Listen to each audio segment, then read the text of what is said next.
കുറച്ച് ദിവസമായി വിചാരിക്കണം മുടിയുടെ തുമ്പൊന്ന് വെട്ടണമെന്ന്. മുടിയുടെ തുമ്പത്ത് നല്ല രീതിയിൽ സ്പ്ലിറ്റൻസും പിന്നെ ഉള്ളുകുറവും തോന്നുന്നത് കുറച്ച് കയറ്റി വെട്ടാമെന്ന് വിചാരിച്ചു.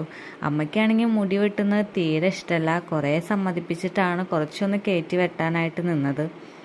പിന്നെ എൻ്റെ മുടിയാണെങ്കിൽ സ്പ്രിങ് പോലെ ആയതുകൊണ്ട് വെട്ടിക്കഴിഞ്ഞ് കഴിഞ്ഞാൽ ഒന്ന് കയറിപ്പോവും. അത് കാരണം അമ്മ കുറേ നേരം നോക്കി പേടിച്ചാണ് മുടിയൊന്ന് വെട്ടിയത്. അങ്ങനെ മുടിയൊക്കെ വെട്ടിക്കഴിഞ്ഞപ്പോൾ പിന്നെ ചെറിയ രീതിയിലൊരു ഹെയർ കെയർ കൊടുക്കാമെന്ന് വിചാരിച്ചു. ആദ്യം എണ്ണയൊക്കെ ചൂടാക്കി ചെറിയൊരു ഹോട്ട് ഓയിൽ മസാജ് കൊടുത്തു. അത് കഴിഞ്ഞ് പിന്നെ താളി ഉണ്ടാക്കാനായിട്ട് ചെമ്പരത്തിയിലൊക്കെ പൊട്ടിക്കാനായിട്ട് പോയി. ഇവിടെ ഇപ്പോൾ ചെമ്പരത്തിയിലൊക്കെ വളരെ കുറവാണ്. അത് കാരണം റോഡിൻ്റെ സൈഡിലൊക്കെ പോയിട്ടാണ് പൊട്ടിച്ചത്.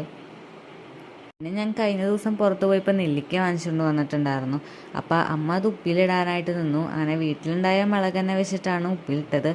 മുളകിനാണെങ്കിൽ നല്ല എരിവുള്ള കാരണം കൊണ്ട് കുറച്ച് മുളകാണ് ഇട്ടത്. പിന്നെ ഇവിടെ ഉണ്ണികളൊക്കെ തിന്നുന്നത് കൊണ്ട് എരിവ് കുറച്ച് മതി എന്ന് വിചാരിച്ചു. അങ്ങനെ നെല്ലിക്കൊക്കെ കഴുകി കുപ്പിയിലാക്കി മുളകും ഉപ്പും ചൂടുവെള്ളമൊക്കെ ഒഴിച്ച് ഉപ്പിലിട്ടു. അപ്പം ഇന്നത്തെ വീഡിയോ അത്രയ്ക്കുള്ളൂ. ബായ്.